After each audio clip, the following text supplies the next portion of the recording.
Netanyahu enfrentará juicio por corrupción. Soy Ania Peralta y estas son las noticias más relevantes del día.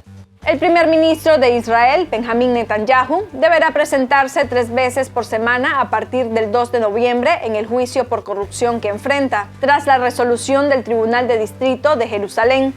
Se trata del primer jefe de gobierno en funciones procesado en la historia del país, acusado de cohecho, fraude y abuso de confianza en 3 casos. Las audiencias se celebrarán de domingo a miércoles, y Netanyahu deberá declarar en 3 de esos días hasta concluir su interrogatorio. La medida busca agilizar un proceso iniciado en 2020, retrasado por alegatos diplomáticos de salud y de seguridad. Entre las imputaciones figuran la recepción de regalos por unos $300,000 de influyentes empresarios, favores legislativos a cambio de cobertura mediática favorable y beneficios concedidos a la empresa Bese a cambio de noticias positivas. Irán afirma que sanciones de Estados Unidos son crímenes contra la humanidad. El canciller de Irán, Seyed Abbas Arashni, calificó las sanciones impuestas por Estados Unidos como crímenes de lesa humanidad y exigió una respuesta coordinada de los países afectados. A través de un mensaje en X, criticó la narrativa occidental de que las sanciones son una alternativa sin derramamiento de sangre a la guerra, subrayando que en la práctica resultan igual de letales. Ya es hora de que las sanciones inhumanas impuestas por Estados Unidos y sus cómplices sean reconocidas como crímenes de lesa humanidad. Arashni citó un estudio de Lancet que estima más de 500,000 muertes anuales desde la década de 1970 a causa de estas medidas, con niños y ancianos como principales víctimas. Señaló que las sanciones unilaterales, especialmente las estadounidenses, han tenido un impacto mortal comparable al de un conflicto armado y llamó a una acción conjunta para poner fin a lo que definió como una injusticia organizada. Estados Unidos alcanza récord en deuda nacional. La deuda nacional bruta de Estados Unidos superó por primera vez los $37 billones, según datos del Departamento del Tesoro, marcando un récord histórico que evidencia el rápido aumento de las obligaciones fiscales y la creciente carga sobre los contribuyentes. Dentro del presupuesto federal, la deuda desplaza prioridades importantes y crea un ciclo perjudicial de más endeudamiento, más costos de intereses y aún más endeudamiento.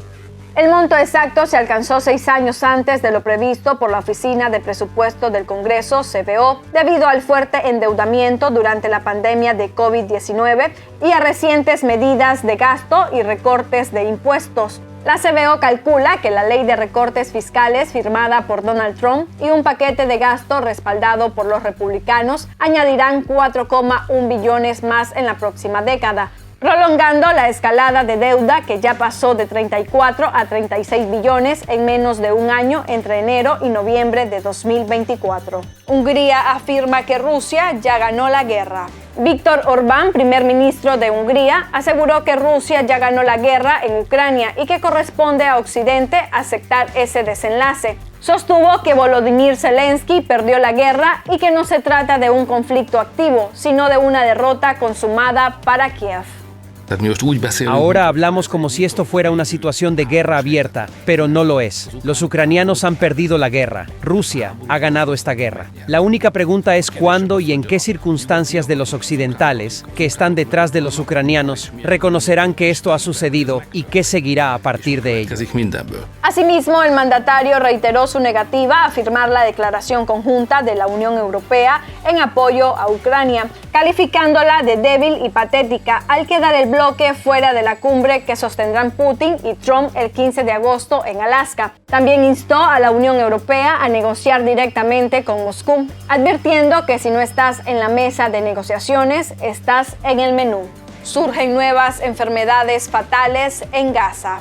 Gaza enfrenta una grave amenaza sanitaria por la proliferación de bacterias resistentes a antibióticos atribuida a la contaminación del agua, la escasez extrema de insumos médicos y la desnutrición, advierte un estudio de The Lancet. La investigación, basada en más de 1.300 muestras del Hospital Al-Ali, detectó que 2/3 contenían patógenos resistentes a múltiples fármacos. Esto implicará enfermedades más prolongadas y graves, así como un alto riesgo de transmisión. Significa un mayor riesgo de muerte por infecciones muy comunes.